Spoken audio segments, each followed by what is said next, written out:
Okay, everyone, welcome to Dental CE Academy. My name is Dr. Kirsten Rowling. I'm the Chief Education Officer here, and we have an excellent presentation for you today. I'd like to provide you with some housekeeping first. We do have in the chat area a link so that you can download the course folder. It includes the handouts as well as information to obtain CE credit afterwards. The CE credit will be emailed to you following the completion of a quiz.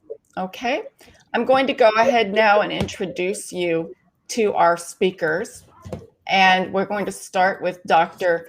Umer Daood. Now, he is an associate professor. He graduated from Bakai Dental College in Pakistan in 1999, subsequently embarking on a lineup of advanced postgraduate qualifications. He holds a Master of Science in Oral Sciences and Biomaterials from the National University of Singapore, as well as a Master of Science in Dental Materials from Queen Mary University of London. He obtained his PhD from Prince Philip Dental Hospital at the University of Hong Kong. He is currently enrolled in a Master of Science Molecular Medicine program at International Medical University. He is a member of the Faculty of Dental Surgery of the Royal College of Surgeons, Glasgow, and holds a certificate in periodontology from Queen Elizabeth Hospital, London.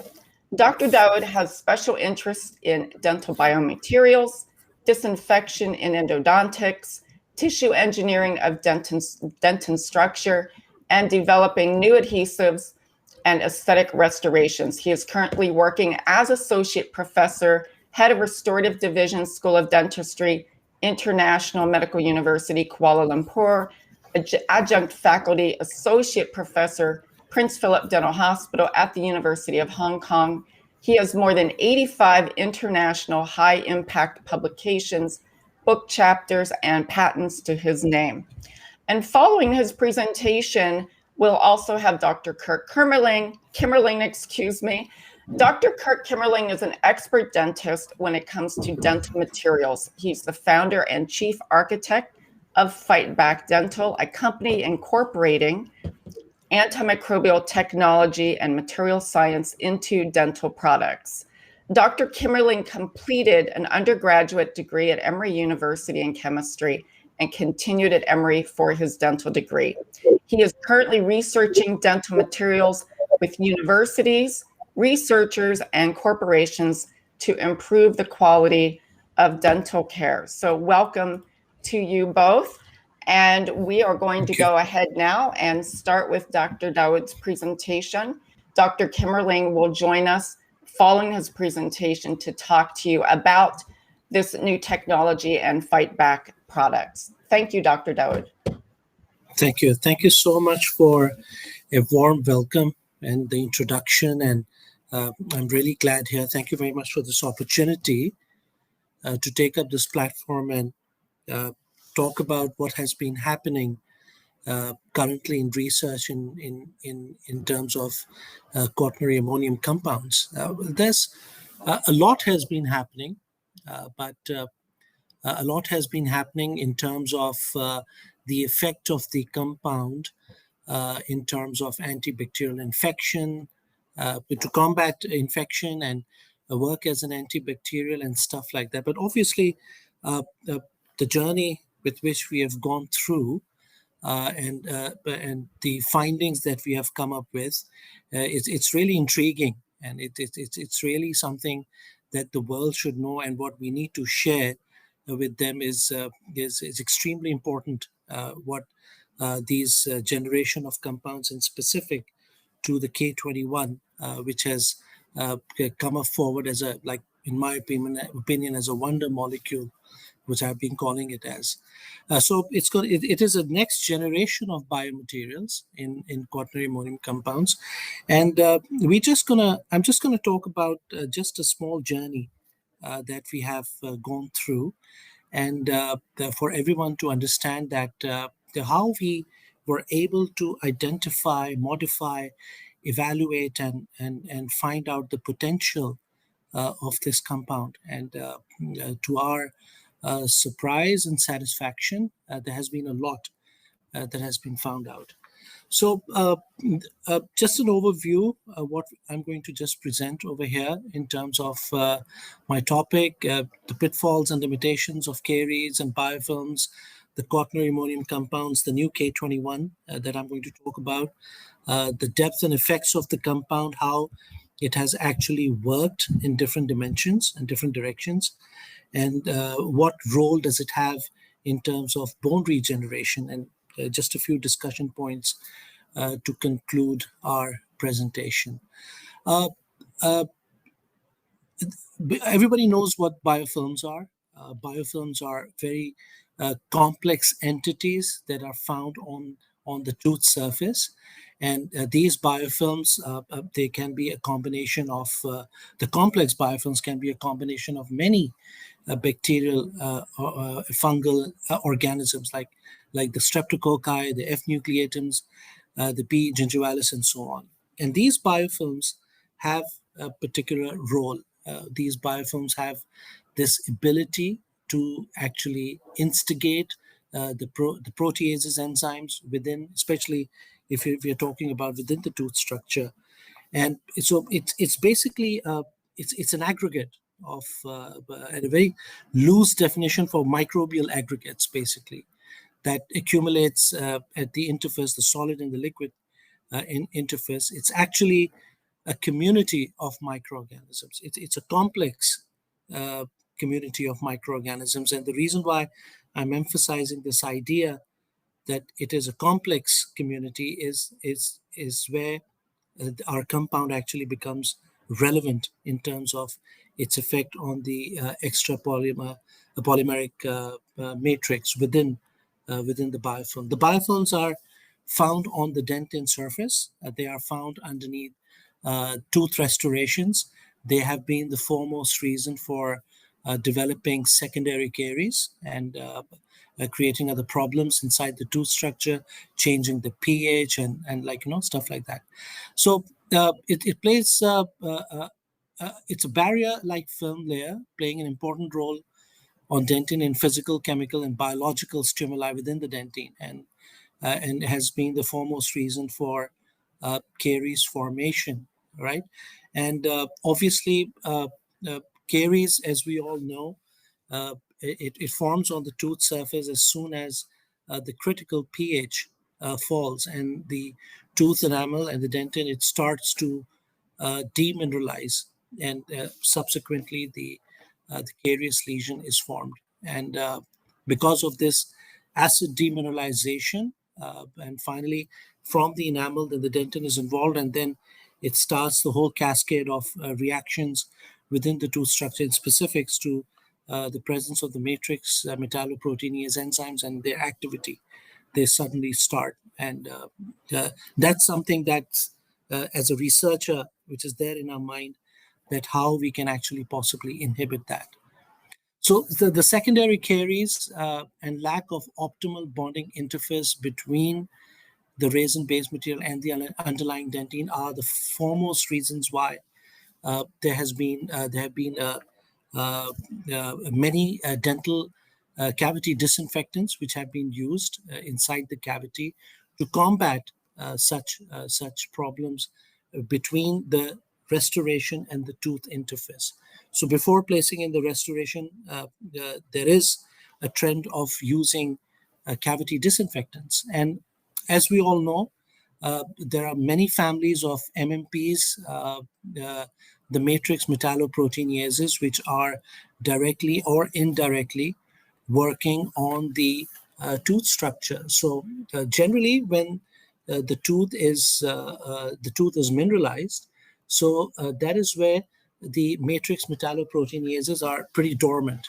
Okay, and as we all know, once the demineralization process starts, that's where the whole havoc starts, where the MMPs, they start getting activated and excited, and that's where they start working onto the extracellular matrix within the dentin structure. And of course, the extracellular matrix, the dentin structure contains the all-important collagen fibers, and that's what conservative dentistry or biomimetic dentistry is all about, is to conserve the natural tooth structure, and specifically, like I mentioned, in terms of the collagen fibers. So MMPs have these catalytic domains which have this ability to lock on to the collagen fibers, and they have a scissoring effect, a degradation effect. And once the collagen degradation has started off, that's where we are looking at problems within the restoration, and specifically in terms of adhesive bonding. The different kind of adhesives that we use, there is a very there's an interaction between the adhesive that is being used with the dentin structure. So once the tooth structure, the dentin structure is more acidic, that's where the problems start. That's where these enzymes get activated, and that's where the problems start with the collagen fibers. So that's exactly how the journey started. That's how we that's this domain, and that's the direction that we were looking into. We were looking into the degradation of the adhesive resins, the degradation of the all-important collagen fibrils, the matrix metalloproteinases, how they function, how they can actually be inhibited in the presence of the biofilm and caries. So it appears to be a logical problem, but appears to be a very complex problem, because we are looking at a problem that is the change can happen within the adhesive resin also in terms of degradation, the breakage of the ester bonds and the polymeric bonds. These bonds can be broken in the presence of the bacteria also. So the problem is two-way. It's happening towards the matrix and the collagen fibers, and towards the adhesive resin also. So of course, there was a search as to see what are we looking into, how we can bring about a reduction within these biofilms, finding the right combination of the antimicrobial. So some of the factors that come in mind is either we are looking for a physical disruption of the biofilm, or we are trying to replace the sucrose with non-utilizable sugars, or all important, if you are having a strategy of using chemical disinfections. Okay, so when we look at, well, there's a laundry list of disinfecting materials that can be spoken about or used. To start with, quaternary ammoniums, they have been there in the market, the benzalkonium chlorides, the chlorhexidine gluconate, which tends to be the gold standard for some time, the sodium hypochlorite, the iodine-based cavity disinfectants, hydrogen. So there was a presence of obviously the antimicrobials around. All right. So the direction that we were working on was the preparation of these particular pre-treatments, cavity disinfectants, in terms of how they can actually bring about an antimicrobial action before we are placing a restoration inside the cavity. So cavity disinfections, or disinfection of a cavity preparation with an antimicrobial agent, has been recommended for some time in restorative procedures, and for some time it has been chlorhexidine, which has been the potential broad spectrum antimicrobial that has been used, considered as a lipophilic cationic molecule to be the gold standard for some time. So but obviously there has always been a possibility of chlorhexidine not attaching to the substrate that you're applying in a permanent fashion. It's not permanent. It's leaching out. It's debonding from the substrate, and the longevity of the action was under question. And there are a lot of studies to actually, in fact, the studies that we have done to compare it with the quaternary ammonium compound, our results are very satisfying and very distinctive when they talk about some of the limitations of the chlorhexidine that we saw. So obviously, if we are talking about limitations of this molecule, then obviously there is a need to look for alternative bacterial cavity cleansers, like I've been talking about cavity cleansers, to inhibit these biofilm and to inhibit the process of caries. So the quaternary ammonium compounds have been extensively used in clinical settings, such as preoperative disinfection of non-critical surfaces. And it is a well-known surfactant, the property, one of the property that it has, and it is a broad spectrum antimicrobial activity it has, and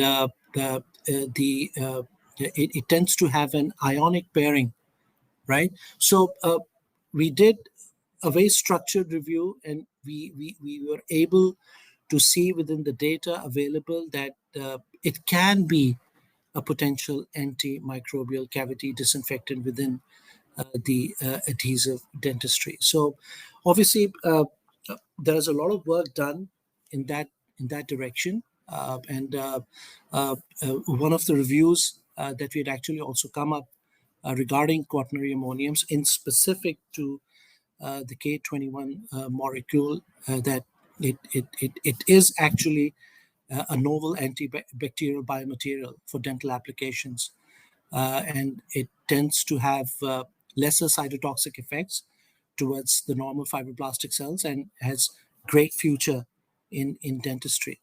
So basically, what is the compound? The compound it's a fully hydrolyzed compound. At this point of time, I don't want to get into the full chemistry, but it's fully hydrolyzed, and it's a partially condensed compound, right? So it has these four lipophilic arms, as you can see over here. Let me just point this out. Yeah, that's it. Yeah, these are the four lipophilic arms, aliphatic arms, and these are the arms that are responsible for attacking onto the bacterial membrane. And as you can see, when it is applied onto the dentin surface, it tends to form a condensed layer on the dentin surface. It's because of the formation of a 3D network. It is fully hydrolyzed, it's partially condensed, but the moment it's applied onto the dentin surface, it takes up the moisture of the dentin, and that's where it changes its nature and acts as a layer of antimicrobial onto the dentin surface. So that's what exactly the basic function of this molecule is, synthesized by a salt gel reaction. And well, after the salt gel reaction, once the compound was prepared, we were using the compound in different concentrations, to start with 0.1% by weight up till we had produced the compound dissolved in ethanol up to 50%. But obviously we were using the compound in a much more minimal concentration, between 0.1 to 2% over here. So the important part, if you just look at the chemistry of the compound a bit, is the presence of the silicon centers. Okay, these silicon centers are extremely important in terms of the attachment of the compound onto the tooth surface. It's more of a semi-permanent attachment, I would say, and the presence of these quaternized arms, the four arms, the aliphatic arms, which tends to penetrate the bacteria. The interesting thing about these arms, what we found within our studies, is the effect of this molecule and the arms in terms of what they are doing in a normal cell, or what they are doing in an abnormal cell, such as cancerous cell. Because uh, some of the data I will just at this point of time show you, where what we could perceive and see and test and evaluate, that the compound had been acting differently in different kind of cells. So that actually gave us the opportunity to make use of the molecule in these different domains, because of its difference in function. So to start with, as like I said, it's a journey. We started off with preparing a cavity disinfectant based on the K21 molecule, the quaternary ammonium silane. The silane part is the part of the molecule that attaches onto to the tooth surface of the dentin surface. So what is basically this K21 molecule is doing? The K21 is bonding with the carboxyl groups and the free amino groups of the collagen fibrils over there, and it is actually attaching itself onto the MMP2 and the MMP9. And as we all know that these metalloproteinases enzymes, they are attacking the collagen fibers. As soon as the pH of the tooth changes, as soon as it becomes acidic, in terms of because of caries, demineralization, or even acid etching, right? So these MMPs, they get excited, they attack the collagen fibers to release the long C telopeptide segments referred to as the ICTP segment, all right, which includes at least two cross-linked telopeptides. So that's a complete breakage of the collagen molecule, but obviously K21 is attaching itself onto these MMP enzymes. We're just going to find out how they are attached. It's a very interesting way, the way they actually attach onto the MMP molecules. So this experimental K21, it turned out to be a good inhibitor of MMP and cathepsin K activities within the demineralized dentin. Okay, that's what we determined in these two papers.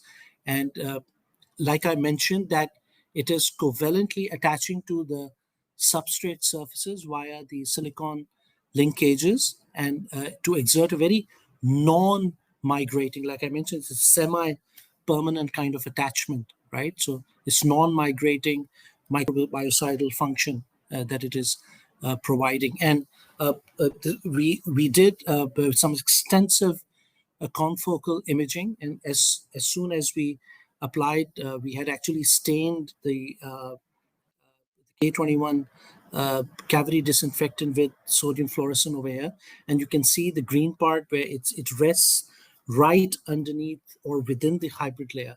So the presence of K21 was there, and the presence of a disinfectant in long term. So we're talking about increasing the longevity of the restorations because we are looking at a protection of this K21 molecule against the bacteria over a longer period of time. So we could see the presence of these molecules within the hybrid layer. So that's what it is all about. The four arms that it has, its attribute, the long lipophilic C18 alkyl chain, and these four arms, as you can see in this the schematic over here, these are the arms that are actually they're working in a way that they are providing these two-dimensional properties to the molecule. I mean, in terms of their behavior within the normal cell and the behavior towards maybe the cancer cell, it appears to be completely different, right? And it tends to destroy the biofilm completely in terms of its penetration within the bacterial membrane. It's very comprehensive. And not just that, it's not just destroying the bacterial membrane, but it's actually making sure that there is a complete disruption and the bacteria are no longer attached onto the tooth surface or the dentin surface with which we're working on. So the interesting part of the molecule, right? So the K21 has its interaction with all sorts of MMPs that we are talking about here, right? MMP1, MMP2, 8, 9, these are the most relevant ones because they are the ones who are actually attacking the dentin matrix within the tooth structure as soon as the condition changes. So MMP1 and K21 have a very strong interaction. So does the MMP2, so does the MMP8, and so does the MMP9. The K21 is attaching itself onto the different aspects of the molecule. It's interacting with the aspartic acid, with the aspartic acid is shown by the intense dark blocks, as you can see on the right side of the PowerPoint here. There's a very strong interaction of K21 with serine 209, then with the aspartic acid again at 232. So we are looking at a very, very strong interaction of this molecule. My apologies because this is a very heavy file. So instead of showing you the video, probably I would show you the snapshots that we took. And like I was saying, that the molecule, when it approaches towards the MMP, when it recognizes the MMP molecule, that's where it's changing. That's where it's changing for the better. Like it's completely engulfing the MMP, the enzyme. Now, this is a Schrödinger simulation of the MMP2 matrix metalloproteinase enzyme, as you can see with the arrows around there. All right, the arrows over here, you can see these are the directions onto which the quaternized arm of the K21 is moving as soon as it's coming towards, as soon as it's interacting with the MMP2 or the matrix metalloproteinase. So as you can see in this last image here, so after like raising its arm right, left, up and down, warping it all around, it tends to then attach itself right in the center of the MMP, and then eventually then repeats its cycle. So we see that the compound is engulfing, and even in this slide you can see these are the different binding poses that we found out, where the K21 molecule tends to attach and inhibit through the catalytic zone of the MMP, and its attachment, it's very valid and very strong in MMP1, MMP2, 8, and 9, and also the SrtA molecule that is found within the bacterial membrane. All right.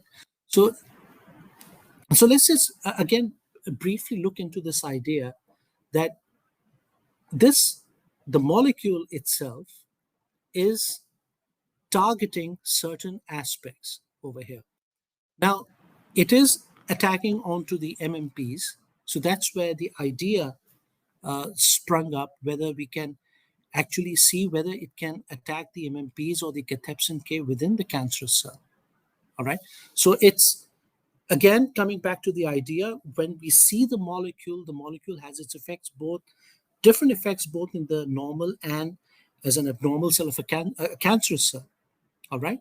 And what we evaluated and what we understood with the fact that if there was an overexpression of cathepsin K in terms of when the oral squamous cell carcinoma cells, they tend to migrate and they tend to be very invasive in the presence of cathepsin K, and that's where the K21 molecule tends to have its effects on the cathepsin K inhibition also. And one of the most important things in terms of the K21 effect on a cancer cell was its astounding effect on the MIC60 enzyme found on the inner and the outer membrane of the mitochondria. All right. So the MIC60, the mitophilin, has been described as the core component for the assembly and maintenance of the micos complex within the mitochondria, and that's where K21 is creating the chaos, as we evaluated in the mitochondria of the cancer cells, where it's bringing down the MIC60 presence. It's reducing it completely within the cancer cell. And of course, if there's a reduction, there is chaos of the mitochondria. There is also disruption of the cathepsin K, which eventually led to this idea that there is no migration of cancer cells. There's something which it was very important. It was a very important direction that we had actually gone to. And there was, when we were looking at the cells, there was a decrease in the lysosomal staining, right? And we were using a 0.1% concentration and 1% concentration and 5% concentration. So there was this. This is more like a very direct effect, and coming back to this idea that the K21 has these quaternized arms, and that function tends to be very, very directive and very, very specific for the cancer cell that we were working with. So it has its effects on the MMPs within the dentin structure and what we saw within the cancer cell, the oral squamous cell cancer cell. But the all-important function as a major antimicrobial was the effect that we saw again with the SrtA attachment, which is found in the bacterial membrane, where it tends to again engulf the SrtA within the membrane and bring about an extremely high conformational change within the SrtA. So again, once we performed the simulation, we saw that the green stick K21 molecule that you see here, it is bringing about a huge conformational change within the SrtA. The SrtA is found within the walls of the bacteria, and that's where the cationic K21 tends to disrupt or destroy and annihilate the bacterial membrane completely. All right. So it attacks onto the catalytic center of the SrtA, which tends to bring about the conformational change that you see owing to the 4 long quaternized arms that this molecule has.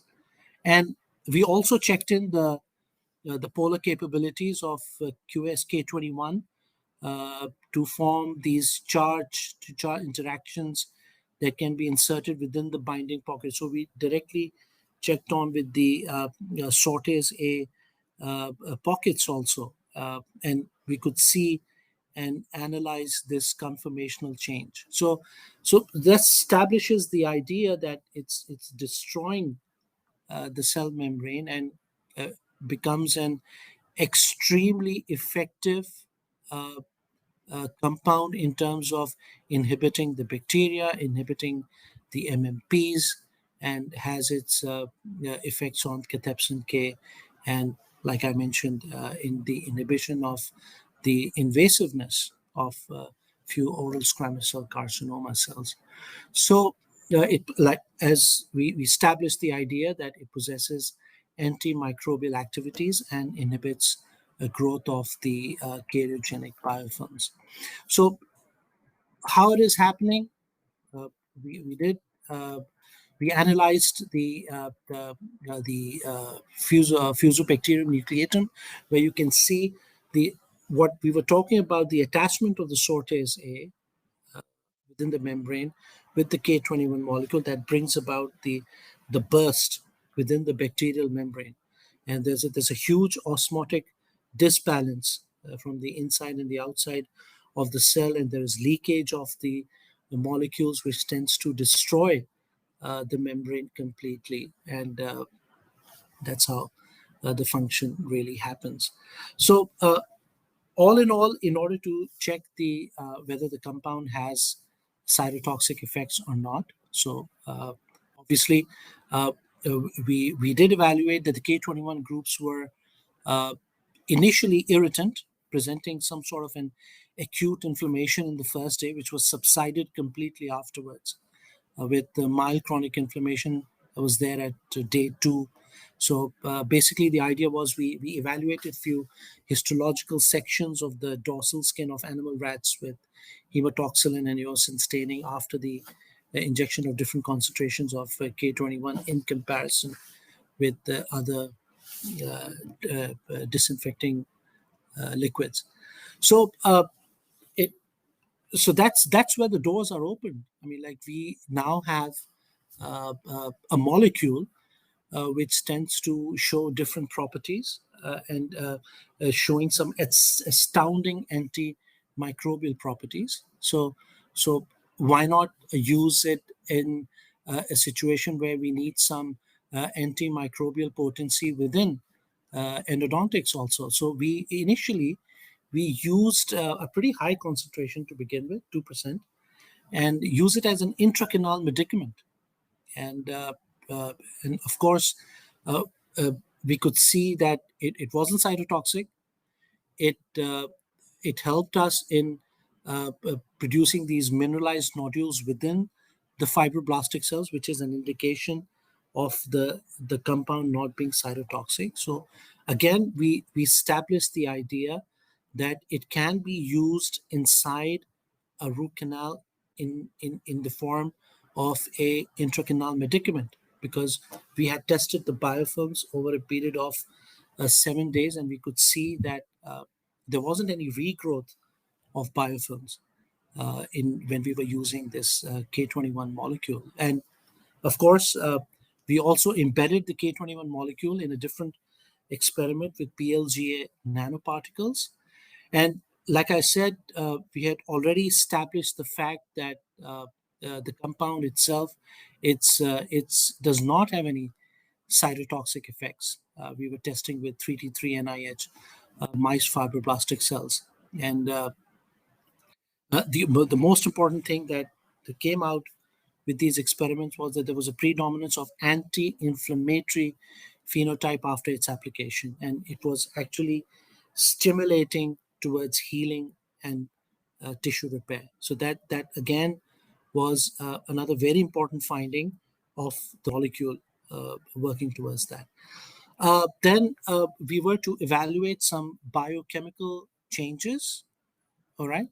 And our study reports that the antimicrobial and the reparative efficacy of the disinfectant, which is a proof of concept for enhanced killing of bacteria against the root dentin. And we did some Raman spectroscopy of these cells, and within, not going into much details of what we actually did, but again, trying to identify how the compound was actually working with, or how the compound was working on these cells, and specifically to the macrophage cells that we had done in this study.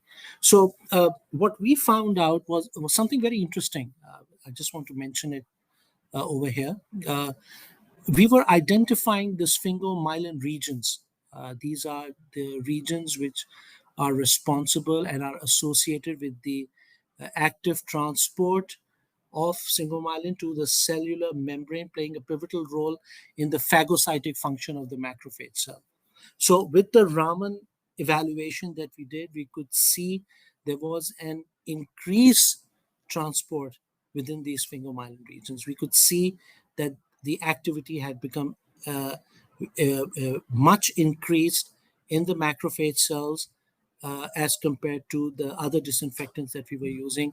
It was more with the K21 effect, where we could see that the phagocytic function was improving. And you can see in this image, figure E, where I'm identifying these were the exosomes that were actually evaluated using the transmission electron microscopy. So these exosomes were much more released in the cells when they were treated with 0.5% and 1% K21 specimens. And furthermore, to the cytotoxic effects, K21 showed very good results in terms of the scratch assays that we did, and using the 0.5% concentration, the scratch assay showed complete healing, wound healing activity, as no visible wound area was visible at the 24 hours when compared to the control vehicle, which was 0.1% DMSO that we were using. So all in all, it was turning out to be a compound with very good results that were more beneficial in terms of using it as an antimicrobial or any sort of drug development that we were actually planning to. So looking at the bone marrow stromal cells that were that were taken from the rats. The bone marrow stromal cells were treated with a modified medium of 0.5% K21 concentration, and there was a huge survival rate, just like the control group. So it turns out to be antimicrobial. It turns out to be something doing good inside the endodontic canals. So why not use K21 as an endodontic irrigant? That's the idea that came up. So initially, what we tried to do was to see a combined effect of K21 with sodium hypochlorite. I mean, working. Nothing against sodium hypochlorite. Obviously, it's an irrigant that has been very commonly and popularly used by endodontists all around. But obviously, we were trying to see the efficacy of the compound, whether it has the same efficacy as the sodium hypochlorite or not inside the root canal. So when it was used in conjunction with sodium hypochlorite, it turned out to be that the combination of K21 with sodium hypochlorite turned out to be extremely good, because we had grown the biofilms for the first 3 days, and then we had treated the biofilms with this combination and let the biofilms grow again for 4 days. So overall, there was a 7-day period for the biofilms to grow. So what happened was that after 3 days of treatment, once we allowed the biofilms to grow, then we could see that this combination of sodium hypochlorite and K21, it did not allow the bacteria to regrow within the endodontic canals. So again, going towards the direction of providing a complete disinfection. And obviously, within the study, we also evaluated the mechanical properties of the tooth structure. In this current image, what you can see that the resin sealer can actually penetrate without any problems within after the obturation that we had done. So there was no problem of the sealer penetrating through the canals inside. But the important part was the effect of sodium hypochlorite in combination with K21, and without any problems to the mechanical properties. So going one step ahead, that's where now the challenge that needs to be done, or the thing that needs to be evaluated, is whether the K21 molecule can act on itself inside the endodontic canal. We initially had a combination, but now we are working with a concentration to see whether it can produce the same effects of sodium hypochlorite on its own, right? And it facilitated a great toxic effect against the E. faecalis biofilm. We repeated the growth of the biofilms over a 7-day period. I mean, the first 3 days we grew the biofilm, treated, and then the remaining 4 days we allowed to regrow. We could see that there was a bit of regrowth within the sodium hypochlorite treated biofilms. So that was an outstanding result. We could see that after 7 days, there was a bit of regrowth within the sodium hypochlorite specimens, and there was absolute no regrowth when it comes to the K21 used as a disinfectant inside the endodontic canal. And as you can see in this image, where we also tested it out against the lactobacillus biofilms, where you can see the yellow arrows are pointing out towards the wrinkling of the membrane of these bacterial cells. And generally, the intact cells were destroyed that way. So further getting on to the fact, initially, when we tested the K21 molecule, it was at a pretty higher concentration of 3.5%. That's not what we are looking at. I mean, normally the endodontists, they are using a concentration of 5 to 5.5 or 6% of sodium hypochlorite. And we initially tested the K21 alone at a concentration of 3.5%. But we wanted to see whether we can bring down the concentration and see whether the K21 molecule or the disinfectant has the same efficacy, the same potency against endodontic infections. And yes, it has. I mean, we brought down the concentration from back to 0.1 to 0.5 to 1% and 2%. And astoundingly, 0.5% showed the ability to reduce and disrupt the efficacious biofilm entirely. And again, coming back to the fact that there was no regrowth of biofilms, but we could see a bit of regrowth of biofilm within. You can see the green part where there was a bit of biofilm seen regrowing back in sodium hypochlorite specimens. The important part, the other important part that really stood out in terms of looking at the collagen fibers of the root structure, if you can see that the sodium hypochlorite has a deleterious, a very degradative effect onto the root walls of the dentin structure. You can see that the collagen fibers are either destroyed or like sort of denatured, very thin, spread out like a haystack, where you can see that the collagen fibers, they appear very much intact. You can see the D-spacing also evaluated. The collagen fibers of the root of the dentin, they appeared very much intact when we are using the K21, but the sodium hypochlorite tend to have a very, very profound effect on the integrity of the collagen fibers. So that is a worrying part. So as soon as when we say that there's an effect on the collagen fibers, so that means that we are also looking at a reduction of the mechanical properties.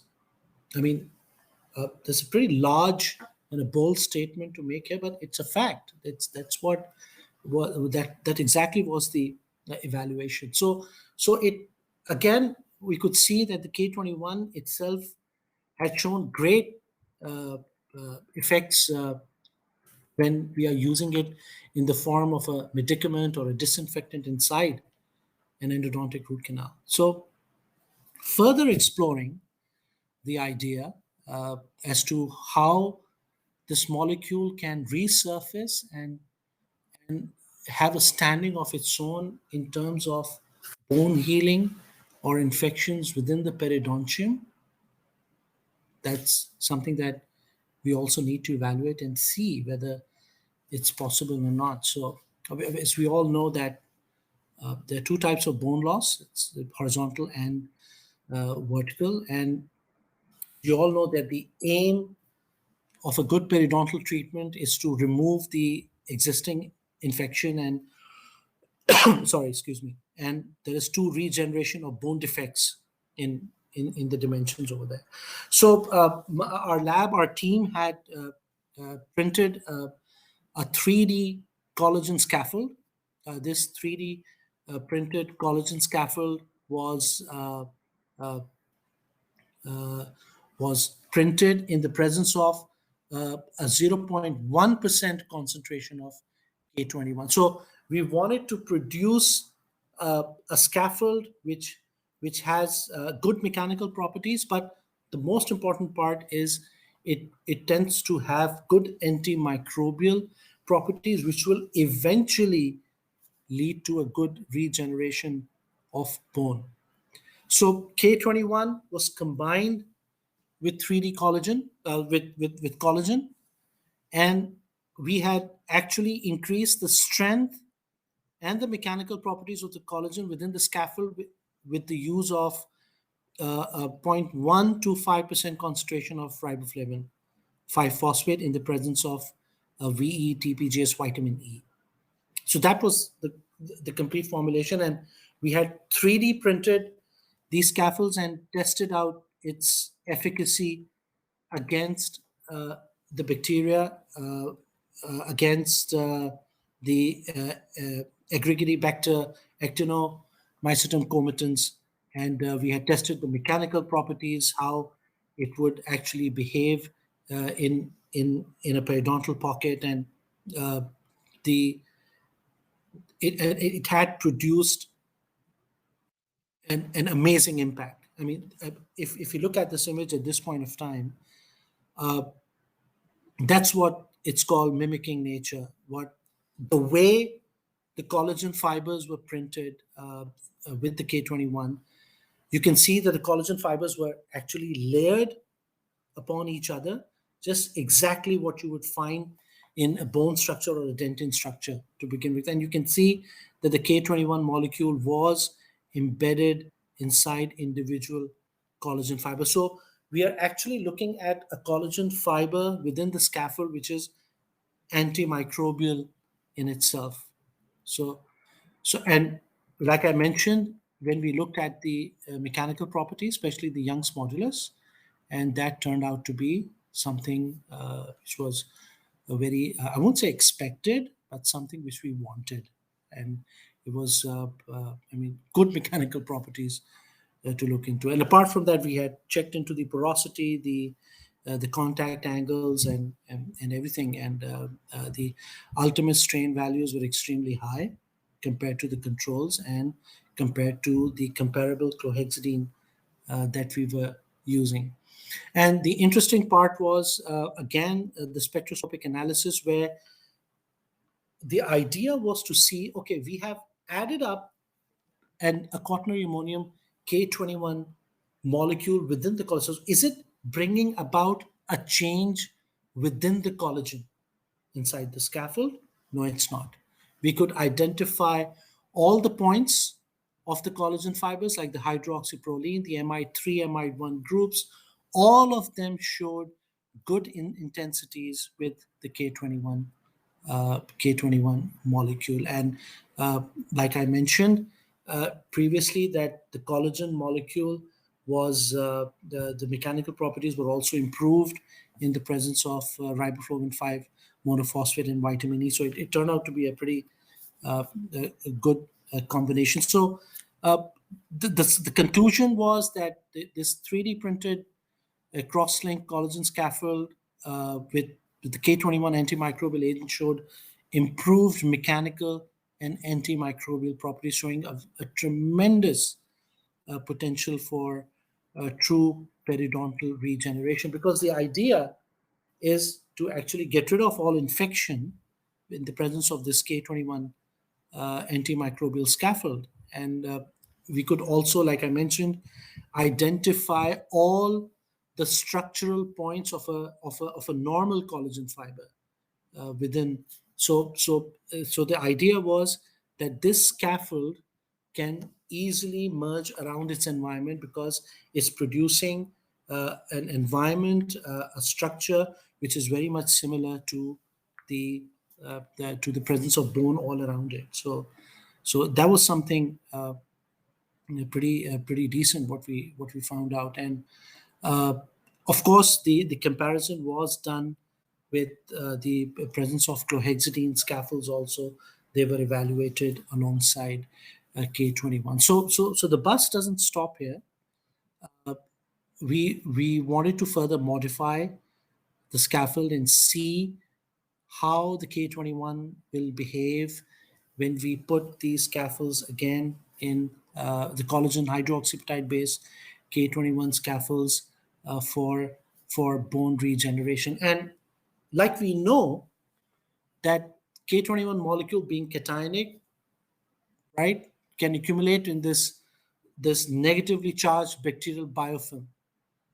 All right, and it has I've already shown you the strong electrostatic interactions that it had on SrtA's A molecule, the MMPs. And so what we expected in our initial results was that the K21 was working against the infection that was inoculated within this experiment, where we had created these bone defects, all right, within the bone defects inside the animal, where we could not see any perceptible changes in the alveolar bone after its histology. And we could see that the bone had perhaps actually healed quite well within 5 to 6 days. Over then, there was a structure of the bone trabecula which was very regular, and there was no significant reactive hyperplasia of bone around the normal bone. So this disruption of the bacterial infection, uh, which usually causes the local periodontal infection, leading to, we all know that it leads to cytokine production and all that. So this K21 scaffold was able to bring down the infection and help in regeneration, because the formulation was in combination with tricalcium phosphates and hydroxyapatite. So obviously the study is it's still going on at this point of time. And we could also see, we did the alkaline phosphatase test, and we could see the deposition again of mineralized nodules after 7 and 14 days after the treatment of mouse fibroblastic cells. So eventually, obviously, it turned out to be a non-toxic entity inside.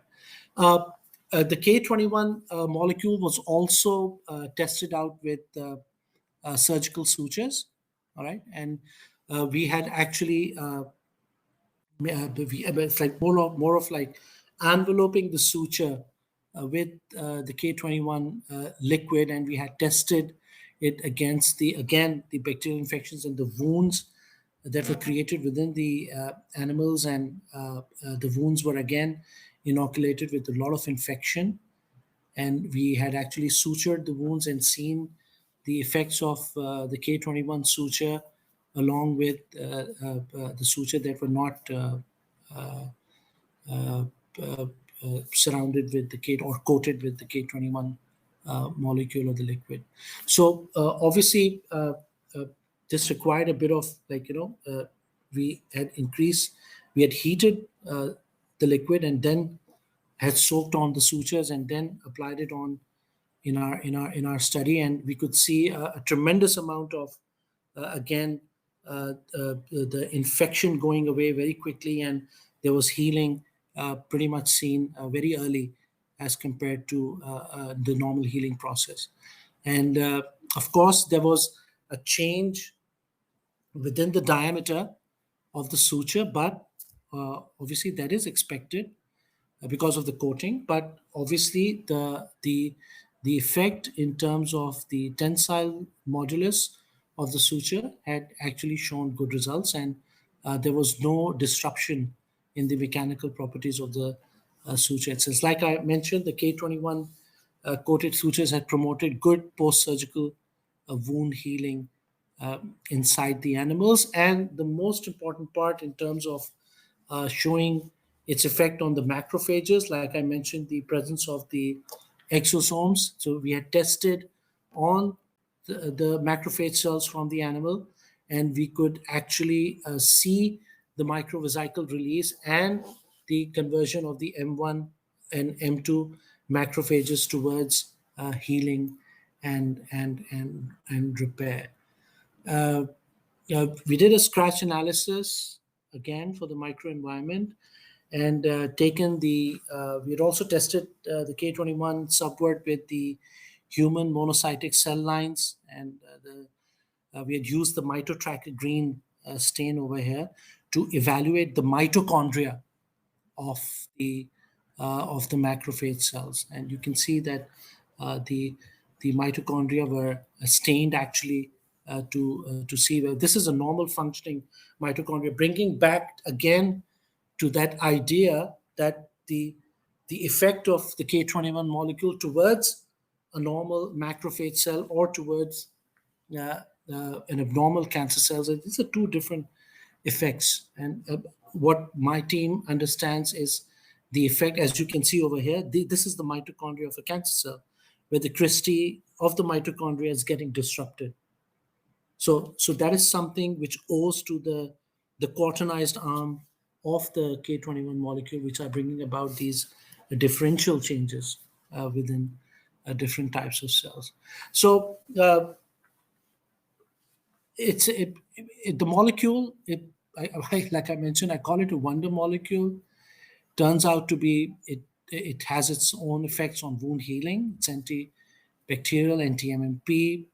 I won't stutter to say it as an anti-cancer, but obviously we are carrying out further evaluations and studies on this and whether it's completely regenerative. So these are the aspects which were established and will and are further established in future. And in terms of what is basically the future of the molecule, we are also looking into this idea: what is its effect? I mean, how is it actually affecting the mitochondria? Let's say if you're looking at in a normal cell or a cancerous cell, because a cancerous cell is behaving very aggressively in the presence of an infection. The bacterial cell can be inside the cancer cell, and it can make the cancer cell extremely aggressive, extremely invasive. So, what is the role of this K21 molecule within the mitochondria? In terms of the mitochondria is functioning with this idea that it has this unipolar calcium ions uptake and intake, which determines the normal function of, of a cell. So we are trying to establish this idea, and we're trying to evaluate that how does K21, what is the role of K21 in actually looking at its effect on this unipolar calcium uptake and intake system within the normal cell or inside the cancer cell. Uh, it it tends to provide many answers. It tends to provide many directions, and I might as well, if it's not the theory of everything, but it tends to give me a lot of answers over here in terms of the diversity of the molecule, with the versatility, with the way it's actually functioning and providing us these different functions for our for our benefits. And so, again, my name is Dr. Umer. I'm working as an associate professor. That's my email, and I'm open to ideas and anything that comes to me for research. Thank you very much, and that'll be all. Hi, Dr. Umer. We have some great questions for you. Thank you. Right. I'll That's go right. ahead and read these questions to you. Yeah. This one is from Dr. Nathan Howe. What effect does K21 have on the adhesion of the bonding agent used? Oh, okay. I won't say it is a direct effect on the adhesive or the adhesion bond. It is actually acting as a stress breaker. So if I don't know if Dr. Nathan has seen that slide that I showed where there is a condensation of the K21 over there. So that tends to be acting as a stress breaker. So the stress that is being formed because the adhesion, the adhesive is actually attaching itself onto the tooth surface, uh, is attaching onto the tooth surface as a result of the polymerization that is happening, right?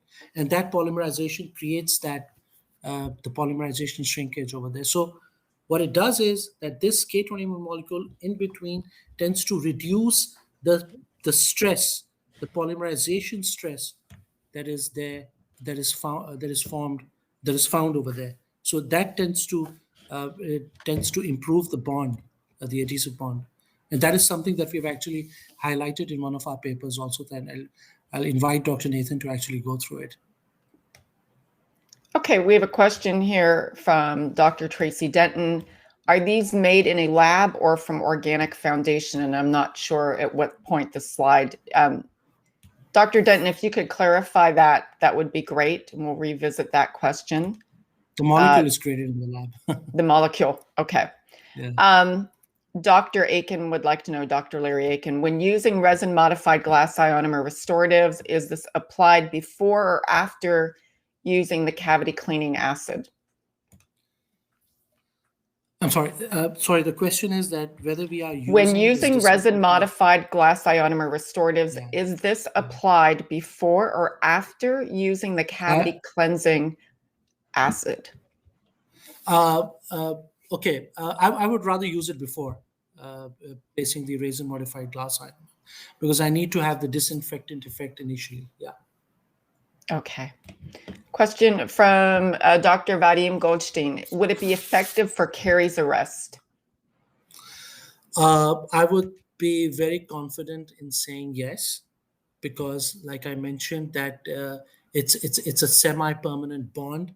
The longevity of the bond of the quaternary ammonium towards the substrate is definitely more as compared to the gold standard chlorhexidine that we have been using. The presence of the silicon centers, the presence of the silicon attachment, that tends to aid in a better bond of the molecule or the disinfectant towards the dentin substrate. So definitely, it has its effects over a long period of time.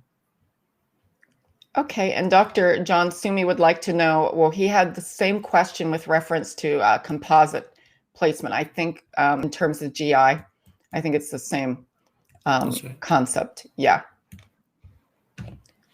Okay, Dr. Liriakin, I work with residents of long-term care centers, LTCCs. Typically, behavior management can be an issue. Isolation of the tooth is difficult at best. Is it okay if a small amount of this K21 is swallowed and ingested? I don't see any problem over here because it's for intraoral use, and it's not at all toxic. So I don't think so. And in all our studies, we've actually evaluated that, and it's very safe disinfectant to use. So it's. I hope we are talking about a bit of swallowing rather than a bigger amount. Than an entire bottle, right? That's a An entire difficult. bottle. Yes, no, they're just talking, I believe, a small amount in placement. Okay. And Should be okay. I've practiced in mobile settings and long-term care centers. I know it's a difficult proposition to get good isolation sometimes. Yeah, I agree. Dr. Ayeda Fatima, can it be incorporated in cements like composite? It can be done. It can be, but again, we have to see over here the aspects of because if we are looking at its induction inside a composite structure, we're going to see the effect of the molecule in terms of how it's residing within the organic matrix of the composite matrix, the composite material. So, in the presence of the silicon atoms and the silane within it, obviously we can expect a very good bond within the organic matrix. But again, at this point of time, my lab has not really adventured into or dwelled into that experiment series of such experiments, but we'll definitely would want to look into it. Okay, this is from Dr. Kamisi. If I recall, I believe there is some evidence that the silane can act as a nucleation site for possible remineralization when using resin materials that provide ions to the tooth. That's right. It does. Thank you, John, for the question. It does, and these nucleation sites. In fact, we had actually evaluated these nucleation sites within the dentin structure, where it tends to actually produce. You're talking about the remineralization part, right? Over here. For Was he possible mentioning remineralization, yes, Yes, remineralization. yes, yes. The nucleation sites can be created. The nucleation sites can be created Yes. within the extent of the collagen fibers, where it can actually then start up or activate the remineralization from there. These sites have been seen to happen in the presence of K21, and these nucleation sites were further experimented to have been seen because of its effect of reducing the infection, because this remineralization environment also requires a very infection-free area. So yes, there's always a possibility of that happening, and we have evaluated that. Okay, Dr. Howe, again, is there any staining associated with K21? Could this be used similarly to SDF? SDF is Yeah, great, but the staining makes its use staining is limited. an issue where it can stand out very well against the SDF in terms of the staining. It doesn't have absolutely no staining problems. Okay, we've got a couple more questions coming in here. Someone wants to know about the recording. Recording will be available. It will be sent to all of I you think you can shortly. answer that. And okay, Dr. Leary-Aiken, from a previous webinar that we actually offer on molecular iodine and 1.7% hydrogen peroxide, would the K21 totally replace these other two products? If so, is it cost effective? Hydrogen peroxide in terms in And molecular endodontics, iodine. molecular iodine. Uh, I won't really. I mean, like at this point of time, I don't want to sound. I don't want to give some bravado over here of the fact that whether it's going to completely replace or not. Like in terms of when I was talking in terms of the sodium hypochlorite also. So the results and the kind of results that we had actually come up with, it actually tends to make it stand next to all these agents. At this point of time, I'll be very honest to not call out on the fact that it's going to completely replace it, but we need further modifications. We need to work on the viscosity. We need to work on the characteristics of the solution before we actually. But it definitely has the potential, and with our studies, you can actually see that it has shown some remarkable results, which actually are challenging the existing disinfecting solutions. Terrific. From Dr. Naffa, you mentioned that we could apply K21 before etching. If placing RMGI materials, do we apply K21 prior to etching with composites? Applying, okay, as an intermediary step. It sounds like it, yes. So should they apply Yeah, K21 before the not, etchant if they're placing the GI? actually, it's not really required. I'll tell you why, and that's what my humble understanding is here. Is again coming back to the nature of the compound. The compound is fully hydrolyzed, partially condensed. So the moment you had actually applied onto the dentin surface, so it tends to condense on the dentin surface, and that's where the 3D siloxane bridges are actually already formed on the tooth surface, and that probably is going to do the job for the dentist. Plus, this idea that we had actually used the the K21 disinfectant onto the surface. So what it did was, in our experiments, when we evaluated and when we had placed the adhesive bond, so it had actually pushed the K21 molecule within the dentinal tubules. So there is actually no resistance to the adhesive bond also. So the bond is penetrating, the resin is penetrating through the dentinal tubules, taking the K21 molecule with it and inside the tubule, inside the tubule. So it's resting within the tubules also and within the hybrid layer that I had actually shown with my confocal image. So perhaps an intermediary step in between may not be necessary because of the nature of the compound. It's already there, it's condensed, and it's spread out onto the dentin structure. Terrific. Do we have any more questions for Dr. Daood, please? And I want to remind everybody at the top of the screen, there is a link that will take you to the FiteBac website, specifically K21 cavity cleanser as well. And we'll have Dr. Kimmerling speak to you more directly about the product and more information about the research. Let me double check here for you, Dr. Daoud, before I excuse you here. Research page, please. Okay, make sure that you have the handout because you can refer to all of these slides. And that is in the orange box in the chat area, and I'll be happy to give you the link directly in just a second here. Dr. Komizi is commending you Dr. Daoud? John has been generous all the time. Well, we want to thank you very much for your time today and your expertise. I know that questions were excellent, and we'd love to have you back again. So thank you so much for being here. Thank you. Thank you so much.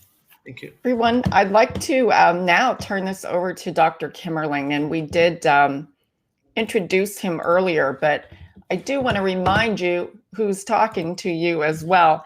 He is an expert in dental materials. He's the founder and chief architect of FiteBac Dental, and this is a company incorporating antimicrobial technology and material science into dental products. So he's here to speak to you more about the research, the exciting research behind FiteBac, and specifically about the products. So Dr. Kimmerling, thank you for being here. Thank everyone for attending this meeting. I hope that some of you may have attended previous sessions that we had, which were very informative and cutting edge, and really the standard of what we'll have in the future for regenerative medicine and regenerative dentistry. Microbes are everywhere, from 126,000 feet up in the stratosphere to 26,000 feet below the Earth's surface. Microbes are in us, our nose, our mouth, our gut. They are part of a symbiotic relationship that makes up our microbiome. When uncontrolled, however, they can harm us, leading to painful, life-limiting, and life-altering chronic conditions like tooth decay. In fact, tooth decay is the most prevalent chronic disease in humans worldwide. Even when addressed by professionals, residual decay in microbes can be left in a repaired tooth, and that can lead to additional complications. Well, let's just say that video is really the beginning of what we're understanding about the microbial level of everything. They're in plants. They may well be in all our cells. We know that many of the diseases that we currently are dealing with, from Alzheimer's to Parkinsonism to heart disease, besides gum disease and everything else, is microbe related. So some of the interesting things that Dr. Umer gave and presented today was fantastic, because he just gave you a little appetizer of what he's discovered and our colleagues throughout the world. So this understanding what microbes doing in its health, on our health, is it does appear. We have about 1,000 bacteria that we see inside our blood per milliliter at this time. Even now, they're trying to detect the very specific bacteria that are found in different types of cancer. So they're looking at the sequencing in the blood to figure out how we can predict the cancer already in, let's say, prostate cancer. So the idea that we're dealing with microbes is really important for our tooth. So we need to get rid of those microbes. So as a practicing dentist for 21 years, those things is what I've been striving to do. So let's see, next slide. So when Dr. Daoud was talking about these macrophages in the M1 to M2 polarization, we have dozens of other researchers in other disciplines, and they have done the transcriptomics of the macrophages.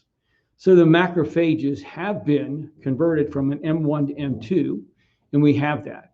Not only does it do that, its effects on the mitochondria have been found to, as we fragment the mitochondria, providing metaphagy, autophagy, and in making this mitochondria healthier and staying healthier. So this thing with Dr. Frank Tay finding that the Enterococcus faecalis were thriving in the human macrophages was very interesting in 2020. And then shortly thereafter, they found all these cancers had biofilms in them. So are we having more biofilms in our system currently than we are aware of? And some of that points to things that we're further understanding in not just dentistry and medicine. And this relates to these important things that he talked about in MMPs, the cathepsins, in the way the system works in our body, in the immunity.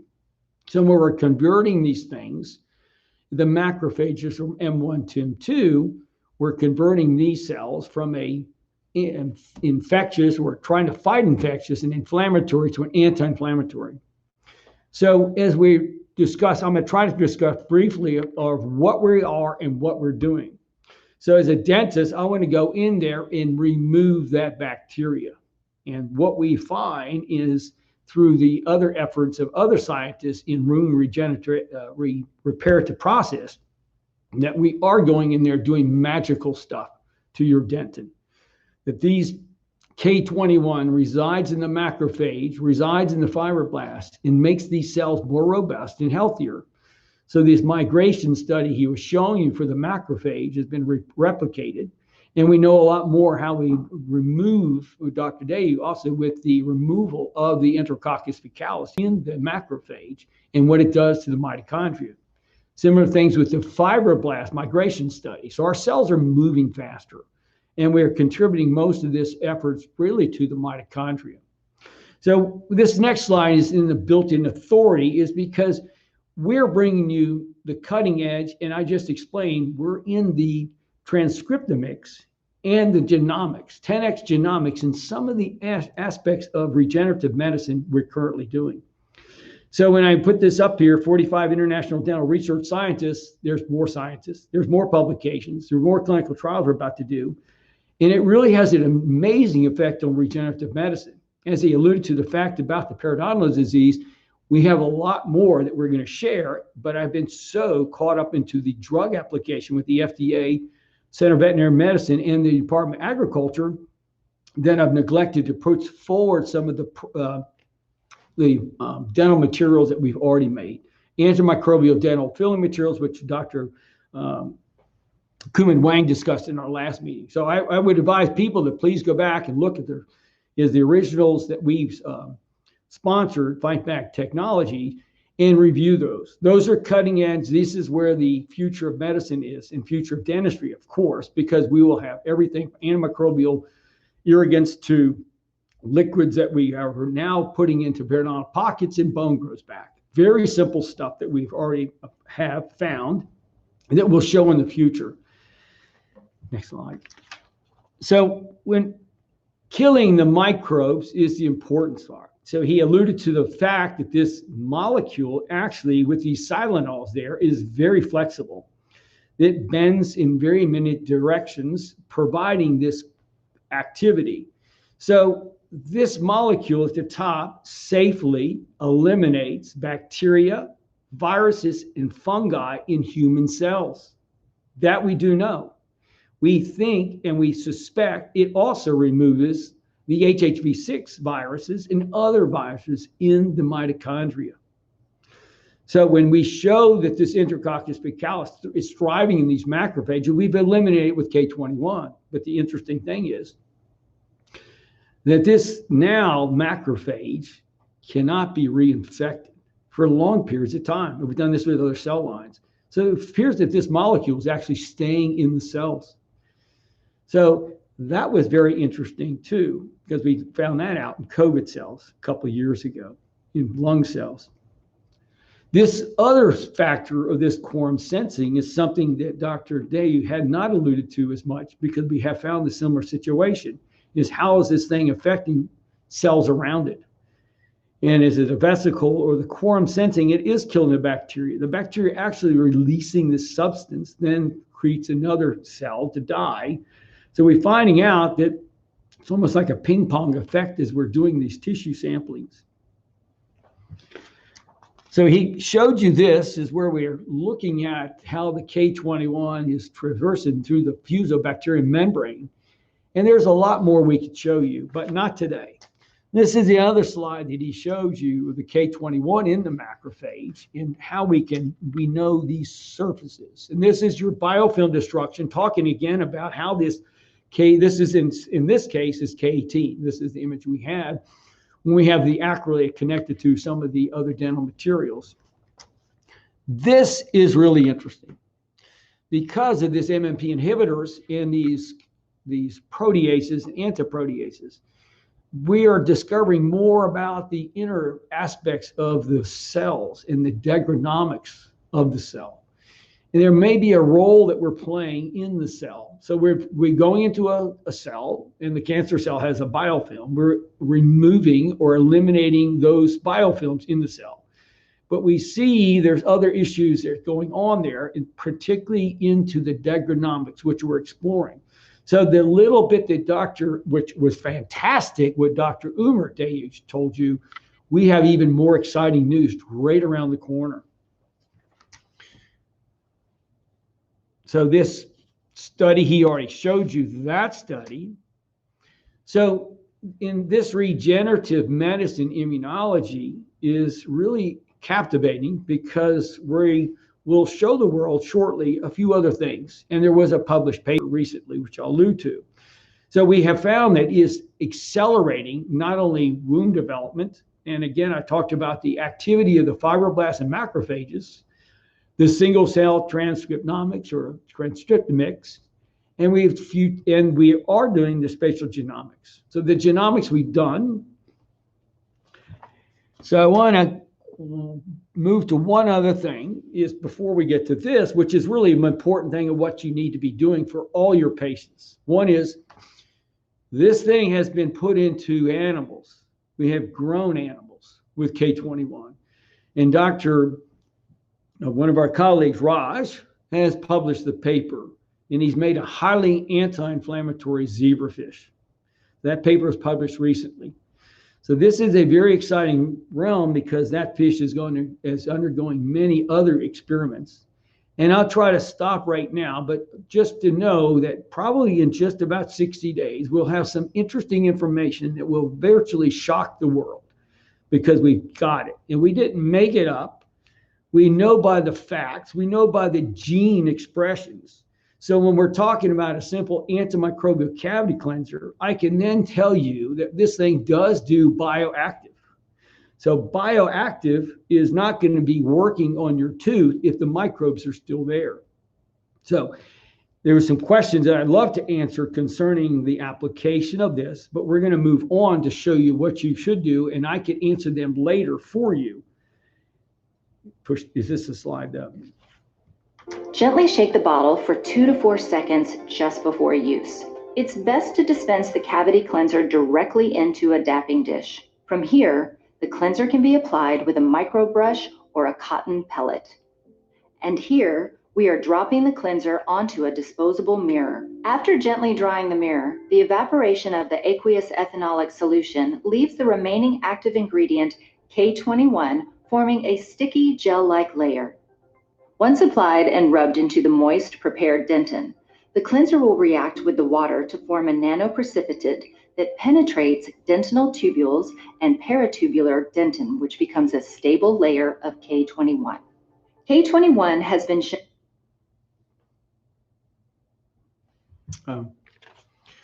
Well, we're just repeating another slide that he had used with Dr. Tay as well. And how we do form these as it's penetrating into, we know how this K21 then forms these tiny little balls. And those tiny little balls are active. So as they kill a bacteria near them, those bacteria set the stage. So the quorum sensing we find extends further into the tooth, further into other areas, multiple cells or biofilms or other bacteria floating in the air, in the presence. This biodestructive capabilities and its highly anti-inflammatory properties is what we need to accelerate the reparative process. But again, we're able to kill the microbes. Unlike other regenerative aspects in medicine, this kills the microbes, it's the condition.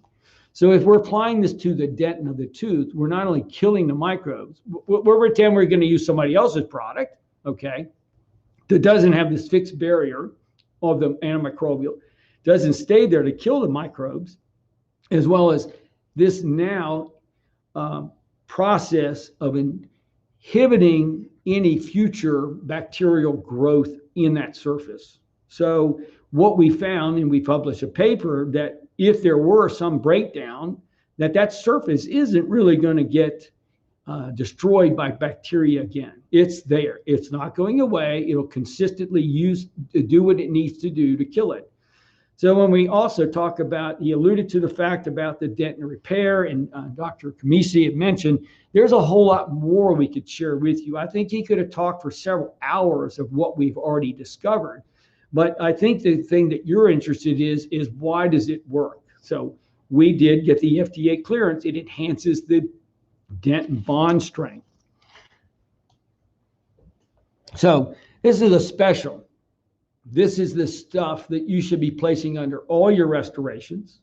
That means end crowns, because as you rub this onto the surface of the dentin, it actually, because of its acidity, is actually removing smear layers of what Dr. Franklin Tay discovered. And it has really penetrated deep into the dentin tubules. And again, we're leaving that fixed barrier that Dr. Day showed. And we have the other slide. So this is your special for this meeting today. And the information that provided for you should excite you that now we do have something that will be able to go underneath your restorations and inhibit even redecay around those restorations. But again, we would gladly have you remove the decay first, okay? So there's a lot of information that needs to be corrected in our educational process to remove what we can see, and this will be the adjunct to make these restorations last much, much longer. So in using this K21, and I'm not going to say it would replace it, but you would use this instead of rubbing it on the dentin of the tooth for a resin-modified glass ionomer. You've already prepared the tooth structure very, very well for a resin modified. So in my hands of 41 years of dentistry, I can tell you there's a lot of tried. So in these claims that other people make, we've probably proven you today that we really know, and we are the leaders of these technologies. And shortly we'll have more information or more devices available for you, which will completely make all your restorative work much easier, faster, and much more rewarding to do because it lasts longer. So thank you for your time today.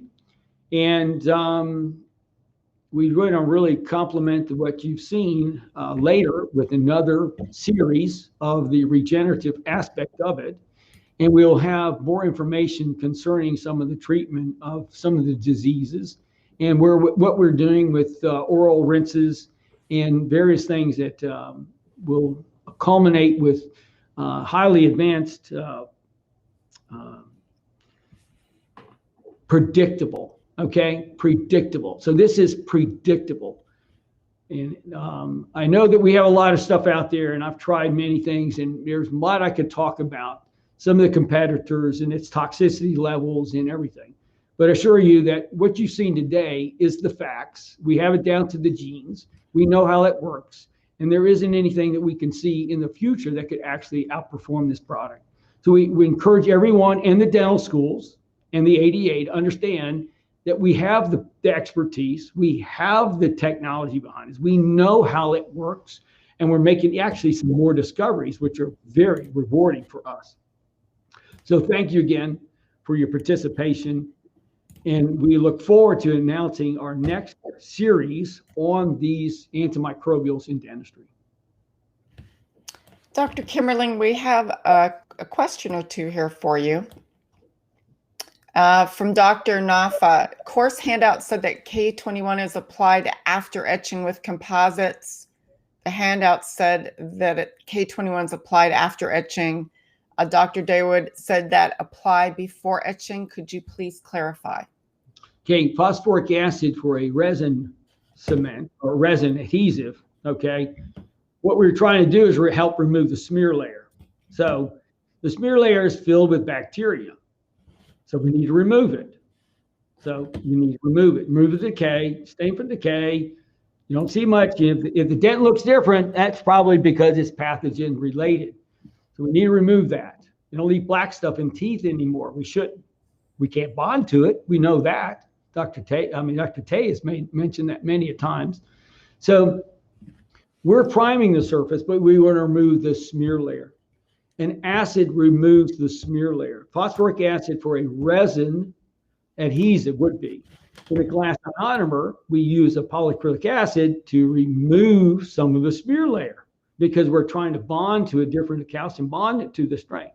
But if you then use the cavity cleanser by rubbing it in there, it's dissolving it.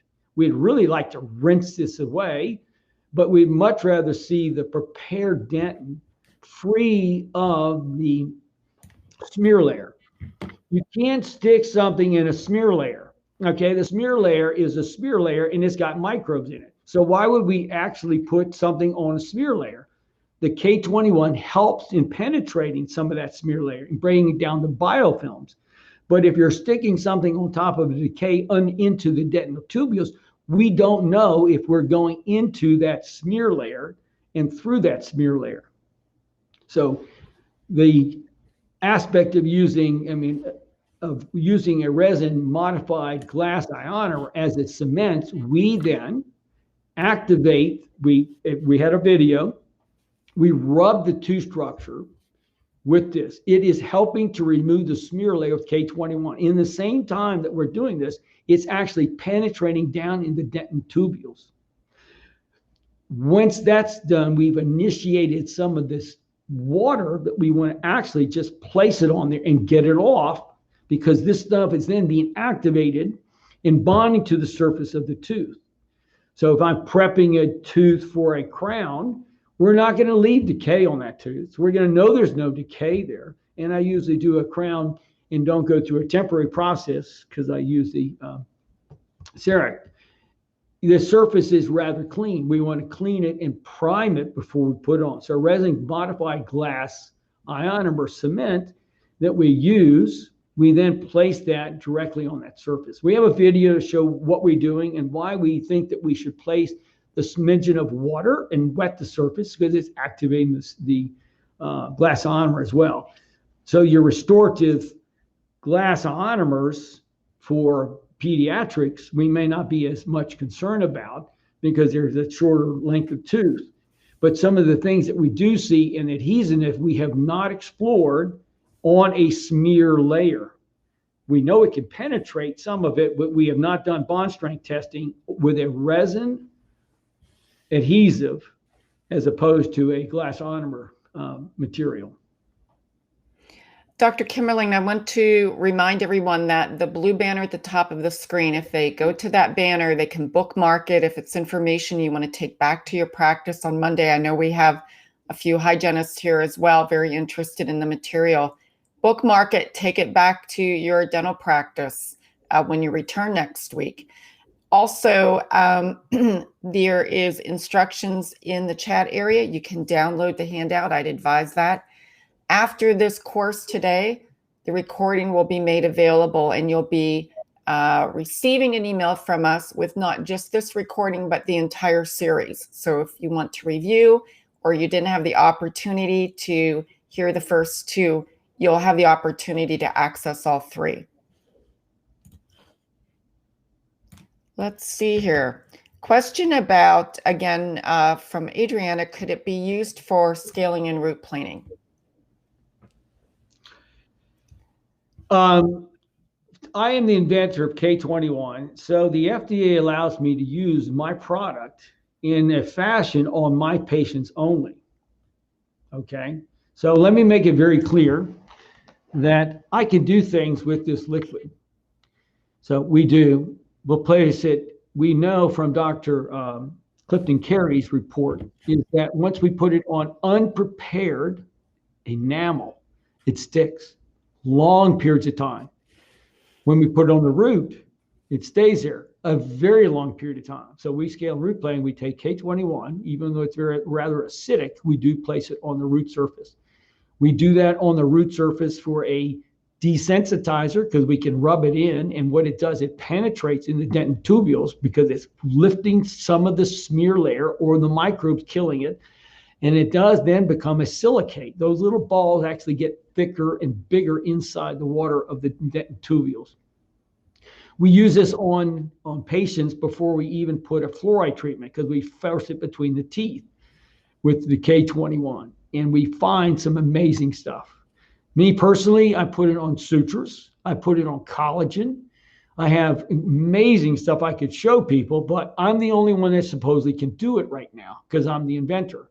But he showed you the collagen.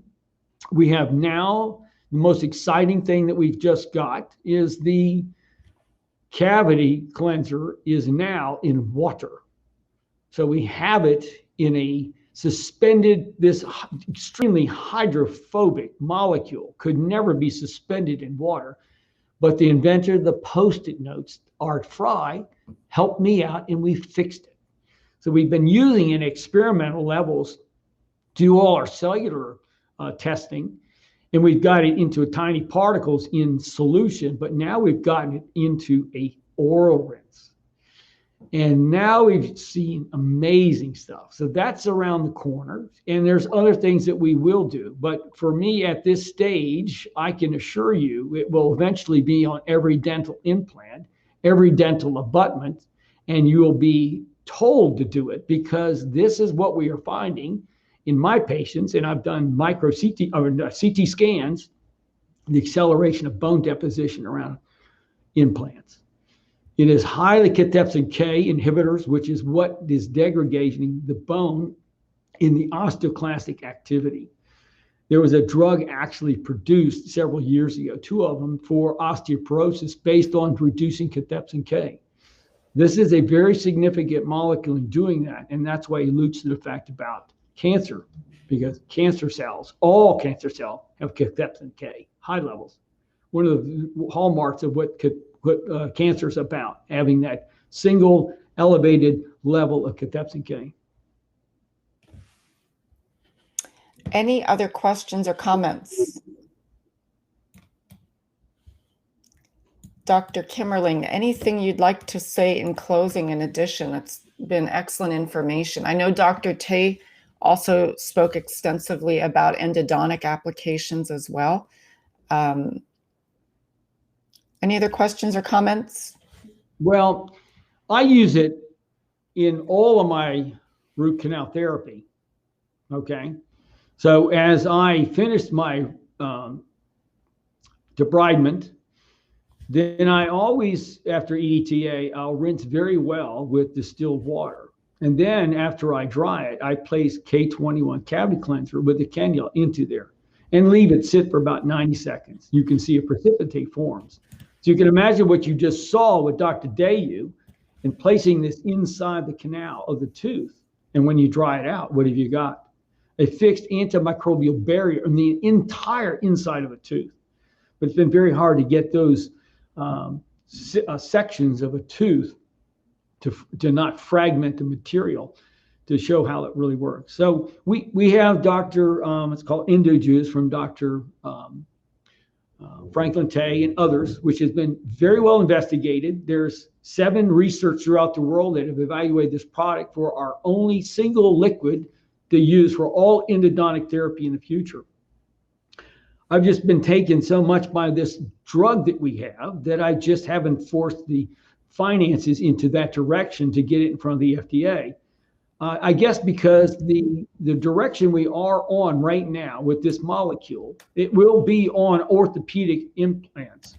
All sutures will be this, and virtually every medical device will have this on it because of what it does to biofilms. What it does is highly anti-inflammatory, and its biocompatibility is more than outstanding, which we've already discovered in other animals. So my goal was to sit back, get this through the FDA process with our partners, and they go, wow, it's so untoxic, meaning it's so biocompatible and accelerates all these regenerative aspects of the body, that this will culminate in a significant meeting that will then allow all these devices to have this molecule on there to inhibit surgical site infection rates, orthopedic infections, as well as RT won't need to be treated again once we put these on there and have some of the restorative materials that we're creating.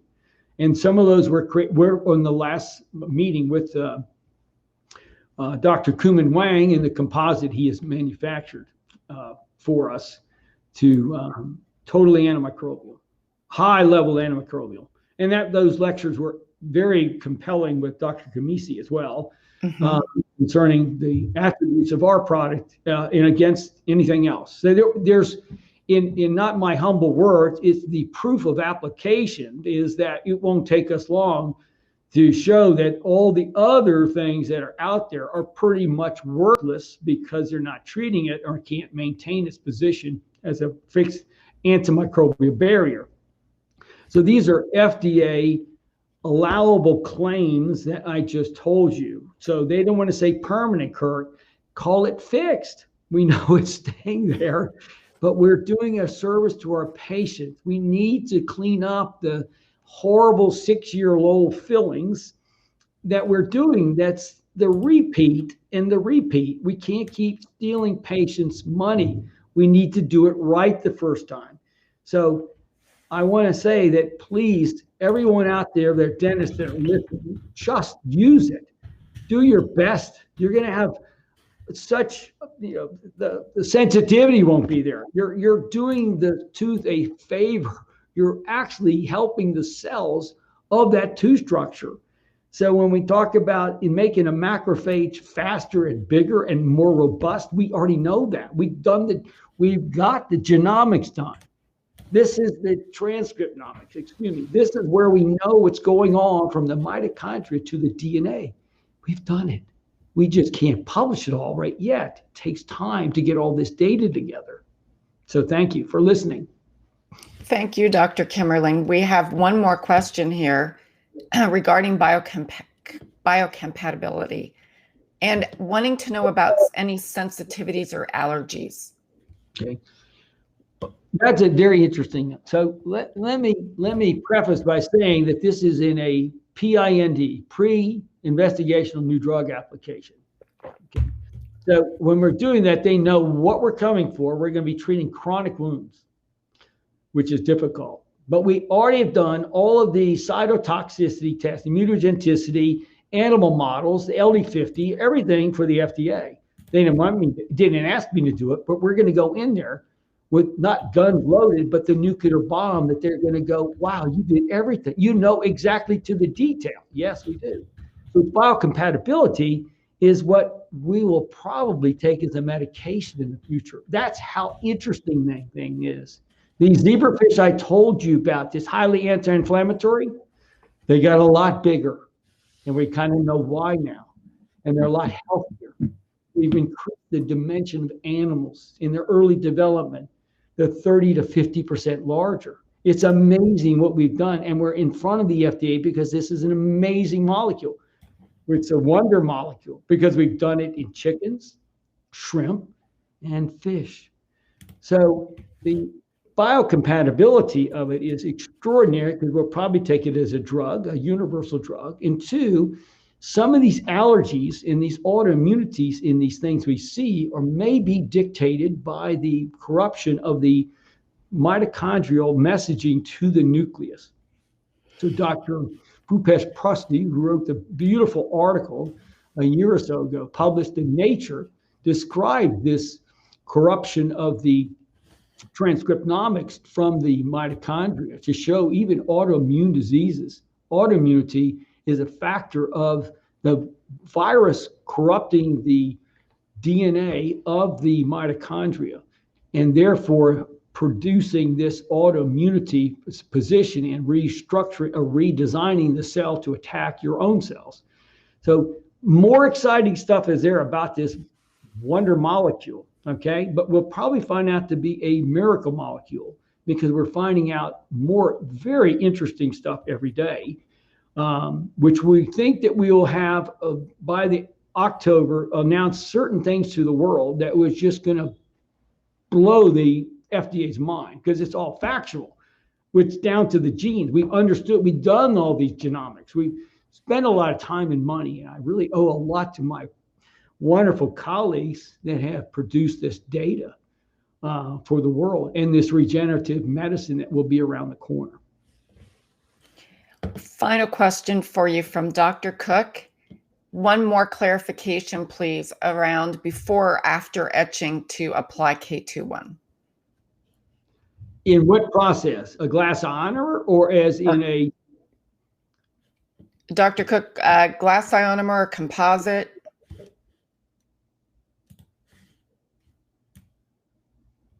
Both. Okay. Best solution. You've drawn a tooth. You've created a smear layer. You can't rinse that smear layer across. Okay. So you need to remove that smear layer.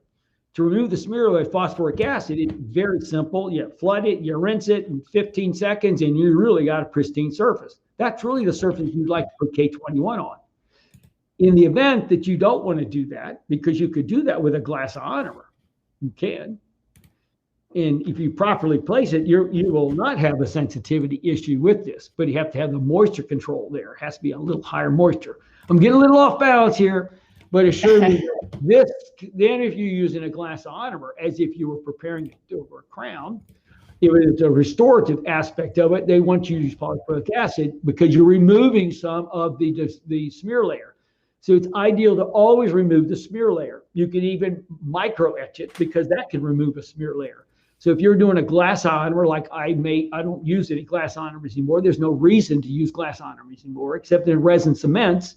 But the restorative aspect of it, I wouldn't even think about anymore because of the knowledge base that I currently have about these materials, the cohesive and adhesive properties, and the degradation of these materials in short order. So glass ionomer, if you want, you can rub that K21, according to Dr. Franklin Tay. In that 20 seconds, you're removing the smear layer. It's coming off on your brush or your cotton pellet, and it's penetrating inside the tooth. And then you remove a lot of the smear layer and then the calcium, the other things that are available for you. But then the K21's all there, and those silanols are very active, and they do stick to the paratubular surfaces. They do condense inside the dentin tubules. It's well understood. Dr. Daood had a lot more information concerning the quorum sensing, but he had a limited time. So you can use phosphoric acid underneath the glass ionomer if you want, but you could use your polyacrylic acid, but I wouldn't use it before you use the cavity cleanser. Just use the cavity cleanser to really rub the surface because that's removing your smear layer. Probably better than the polyacrylic acid. From Dr. Nafa, the create account on your website from the red button on the webinar page is not loading. They're getting a blank white page. Should they just contact your office directly? Yes, please. Okay. A question from Dr. I think it's Trube. Currently, she uses 20% chlorhexidine scrub, SDF, etch bond composite.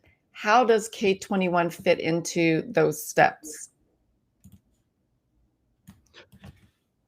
This is how I do a restoration. So you've prepped your tooth, you've looked at the dent, and you say, hey, it's pretty free of decay. Then you're going to rinse and dry, and you're going to put your caries detection on there to see if you missed something. Once you've done that, I usually abrade the surface again, and then I flood the tooth with acid, phosphoric acid. I use Biscos. I love Biscos. So you rinse that really well. And I don't mean for like 5 seconds. I mean like 25 seconds. Rinse, rinse, rinse, rinse. Then dry it. Once it's relatively dry, you take cavity cleanser on a brush. So I have them drop of one brush. We going to use conservative amounts here. Put it on the brush. Put it into your little prep. Rub it into prep. If you need more, have the assistant put another drop right on your brush. You might not need to use that well. And then you rub it on there. As you do, now we understand, put it on the enamel. Put it all over the enamel because it's sticking. Because these orthodontists should be using this before they ever place a bracket. Now, once you put it in there, I dry it a little bit, but I think what Dr. Kamisi says is you put the resin adhesive, okay, on that same brush and put it into the preparation and then rub. So I'm going to rub cavity cleanser for 20 seconds because we know what it looks like at 10 seconds. We know what it looks like at 30 seconds under SEM. So rub it really well and you put some pressure onto the dentin and the dentinal walls. Please, we didn't used to put it on the enamel, but go ahead and put it on the enamel surface as well. Take that same brush, we put then a drop of the resin adhesive on there and apply that back into the prep. So I first apply it to the enamel because that's the bond that's going to be the strongest. Then rub that a good 20 seconds or 30 seconds into the preparation, the walls, the pulpal floor, everything. Rub it very well. Now, what you're going to do next is you're going to have a very, not water air spray, but an air spray, and just blow the heck out of it. Because we found out that when you blow that stuff deep into the dentin, it goes deeper. Okay, this is Tien at Augusta University, who's probably our expert in the world of bonding to dentin. So the tricks he taught me was do that. It goes in deeper. And then you're going to cure it because there could be some ethanolic or other, because they do have those solvents in there. So blowing it hard, you're forcing it in, and you want to remove those solvents. After that's been done, you want to cure that material. The next step that I do is I use a flowable composite on the surface of the dentin. Once I place some of that, I then take a explorer, and we want to remove some of the surface tension. So you take the enamel, you take the explorer, and you tease it all around the dentin. So when you do that, what you've done now, and you cure that thin layer, that layer isn't going to shrink much, but that layer is incredibly good on the surface. And we've done some of the testing with composites. And I know a lot more than I want to tell you today, but put that on there, because any composite you're going to put on there tends to pull away. But we do find that in this adhesiveness is why they gave us an increased adhesive bond strengths, because we proved it to the FDA and they allowed that claim. They asked me, why didn't you claim these other things? Because I didn't think about it. Why didn't you call it desensitizer? But I don't have the energy to go back and talk to them now. Okay. Well, we've tested the button on our side. Everything works. We have close to 100 people that have gone to the landing page. Dr. Nafa, why don't you reach out to FiteBac? The phone number is on their website, and we did post the link in the chat area to FiteBacDental.com. And I know that they have folks answering the phone there for you, and they'll be happy to help you. All right, Dr. Kimmerling, I think we have all of the questions answered. Thank you so much for your time and your presentation, and for sponsoring this event. I think a lot of the registrants just learned quite a bit, and the questions were great. So that's always wonderful to see. So thank you so much. Thank you all for attending. All right, everyone. So we are going to go ahead and adjourn this class. You'll be redirected to complete the quiz for CE credit. Also, be sure to tap on that banner at the top of the screen and bookmark it, or bookmark FiteBacDental.com and reach out to their offices. You'll receive the recording in case you want to review it. And you'll receive the recording with 2 previous lectures that we've hosted here over the last few months. So you'll get a complete series. Thank you so much for attending today. And again, you're going to be redirected to complete the quiz.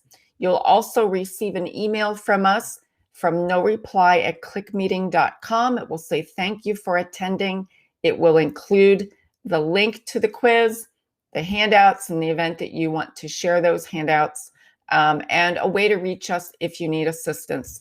Thanks for being here. Tomorrow's course, 3.5 hours infection control, I'll be presenting. Hope to see you there.